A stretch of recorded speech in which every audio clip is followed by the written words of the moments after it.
সংযুক্ত বড়ো গণমঞ্চৰ দ্বাদশ বাৰ্ষিক অধিৱেশনত জনসমুদ্ৰ দ্বিতীয় দিনা উপস্থিত বিটিচি প্ৰমুখ হাগ্ৰামা মহিলাৰ লগতে মন্ত্ৰী জয়ন্ত মল্ল বৰুৱা অব্যাহত আছে অসমৰ ভূমিপুত্ৰ বড়ো জনগোষ্ঠীৰ শক্তিশালী সংগঠন সংযুক্ত বড়ো গণমঞ্চৰ দ্বাদশ বাৰ্ষিক অধিৱেশন আজি দ্বিতীয় দিনা পতাকা উত্তোলনৰ শুভাৰম্ভ হোৱা অধিৱেশনৰ মুকলি সভাত স্মৃতিগ্ৰন্থ উন্মোচক হিচাপে উপস্থিত থাকে অসম চৰকাৰৰ মন্ত্ৰী জয়ন্ত মল্ল বৰুৱা মুখ্য অতিথি হিচাপে উপস্থিত থকা বিটিচি প্ৰমুখ হাগ্ৰামা মহিলাৰীয়ে বিটিচিৰ বাহিৰত বসবাস কৰা লোক বঞ্চিত হোৱাৰ বাবে প্ৰমোদ বড়োক জগৰীয়া কৰে যিহেতু বড়ো চুক্তিৰ স্বাক্ষৰকাৰী আছিল এপছুৰ লগতে NDFB বড়ো কছাৰী কল্যাণ স্বায়ত্ত পৰিষদকো প্ৰয়োজনীয় পুঁজি প্ৰদান কৰি কাৰ্যক্ষম কৰা উচিত বুলি কয় ইপিনে সংগঠনটোৰ সভাপতি মনোৰঞ্জন বসুমতাৰীয়ে সমাগত বিধানসভাৰ নিৰ্বাচনত তিনিটা বড়ো অধ্যুষিত সমষ্টিত বিজেপিৰ প্ৰাৰ্থিত্ব প্ৰদানৰ দাবী জনায় যিহেতু ৰাজ্যৰ 18টাকৈ সমষ্টিত বড়ো জনতাই নিৰ্ণায়ক ভূমিকা ল'ব লগতে তেওঁ সমাগত নিৰ্বাচনৰ পূৰ্বে BKWACৰ সমস্যা যদি সমাধান নকৰে তেন্তে আন্দোলনৰ কাৰ্যসূচী গ্ৰহণ কৰিব বুলি সকীয়াই দিয়ে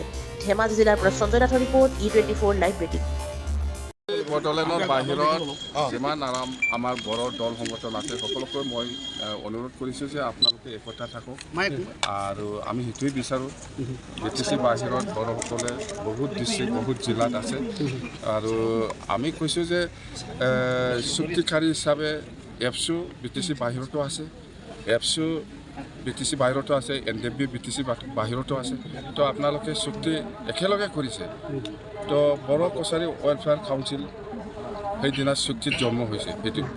ভাল কথা বিটিচি বাহিৰত থকাসকলক এটা কাউন্সিল বনাই দিছে এই চুক্তিকাৰীটো এপছু NDFB মেইন তো মই কোৱা কথাটো হ'ল যিহেতু বিটিচি বাহিৰতো NDFB আছে এপছু আছে সেই 1500 কোটি গভৰ্ণমেণ্ট অফ ইণ্ডিয়া বা গভৰ্ণমেণ্ট অফ আছামে যিটো পেকেজ দিছে এইটো কিয় বিটিচি বাহিৰত দিয়া নাই কথা সেইটোৱে মই কৈছোঁ আজি অপেনলি সেইটো যেহেতু এপছু বিটিচি বাহিৰতো আছে NDFB বিটিচি বাহিৰতো আছে সিহঁতেও পাব লাগিছিল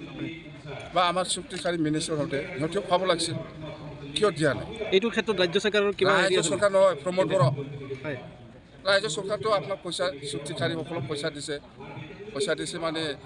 চুক্তিমতে যি দিব লাগে দিছে আপোনালোকে ক'ত বনাব ডিচিশ্যন আপোনাৰ আপুনি জোনাইত বনায় না কোকৰাঝাৰত বনায় এইটো আমাৰ ডিচিশ্যন সেইটো ডিচিশ্যন অকল বিটিচিত কৰিলে নহ'ব ন গোটেই বিটিচিত লৈছে এইফালে একটাও নাই এই কথাটোৱে মই জনাই দিছোঁ বড়োলেণ্ডৰ বাহিৰত যিটো অনাবড়োসকল আছে তেওঁলোকৰ নিৰ্বাচনৰ ক্ষেত্ৰত বা এই ক্ষেত্ৰত কিবা নিৰ্বাচনৰ কথা আলোচনা কৰিব অহা নাই ভাই ইয়াত আমাৰ বড়ো কছাৰীসকলৰ এটা ইউনিফিকেশ্যন এটা মিটিং আছে বাছ আৰু আশা ৰাখোঁ যে সেই দিশে তেখেতসকলে কাম কৰি গৈ থাকক যোৱা 2020 চনত হোৱা বড়ো চুক্তিৰ কিছু কথা তেখেতসকলে বুজাইছে যে সেই কামখিনি শীঘ্ৰে হ'ব লাগে আৰু বড়ো জনগোষ্ঠীৰ উন্নয়নৰ কাৰণে ভাৰতীয় জনতা পাৰ্টীৰ নেতৃত্বাধীন চৰকাৰখনে প্ৰতিটো সময়ত কাম কৰিছে এই 2003 চনৰ চুক্তিয়েই হওক 2020 চনৰ বিটিআৰ চুক্তিয়েই হওক সকলোতে আমাৰ চৰকাৰখনে কাম কৰি আছে আৰু আমাৰ চৰকাৰখনে এই জনগোষ্ঠীটোৰ উন্নয়নৰ কাৰণে যোৱা কেইদিনমান আগত বাগুৰুম্বা নগৰ প্ৰদৰ্শনেই হওক বা অন্যান্য সকলো দিশতে কাম কৰি আছে ভৱিষ্যতে কৰিব প্ৰতিটো জনগোষ্ঠীৰ প্ৰতিনিধিত্ব বিচাৰে আজি আমাৰ দলৰ নেতৃত্বতে অসম বিধানসভাৰ অধ্যক্ষৰ দৰে আসনত বড়ো জনগোষ্ঠীৰ নেতা আছে গতিকে প্ৰতিটো সময়তে আমাৰ দলেতো সদায় বিচাৰে যে অসমৰ প্ৰতিটো জাতি জনগোষ্ঠীয়ে নিজৰ প্ৰাপ্য অধিকাৰ বা প্ৰাপ্য সন্মান আৰু আমি কৈছোঁ বিটিচিৰ বাহিৰৰ বড়োসকলৰ যিহেতু দল লাখতকৈ অধিক আছে ইয়াৰ সমস্যাসমূহ আমি পুংখানুপুংখভাৱে বোধ কৰিছোঁ আমি কৈছোঁ যে যিহেতু তৃতীয় বড়ো শান্তি চুক্তিৰ মতে যিটো বড়ো কছাৰী কল্যাণ স্বায়ত্ত শাসিত পৰিষদ আমি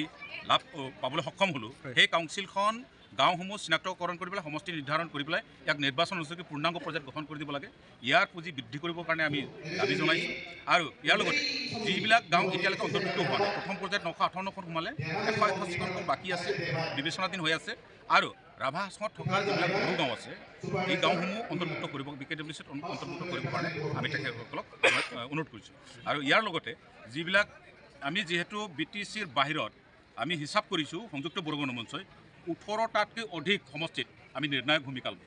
তাৰমানে কিছুমান সমষ্টিত 20,000 30,000 15,000 এনেকৈ আমি 18টা সমষ্টিত আমি নিৰ্ণায়ক ভূমিকা 18টাতকৈ বেছি সমষ্টিত নিৰ্ণায়ক ভূমিকা আৰু সেইমতে যিহেতু বিটিচিৰ বাহিৰত 6 লাখতকৈ অধিক বড়ো ভোটাৰ্ছ আছে এই ভোটাৰ্ছবিলাকক আমি একগোট কৰি ৰাখোঁ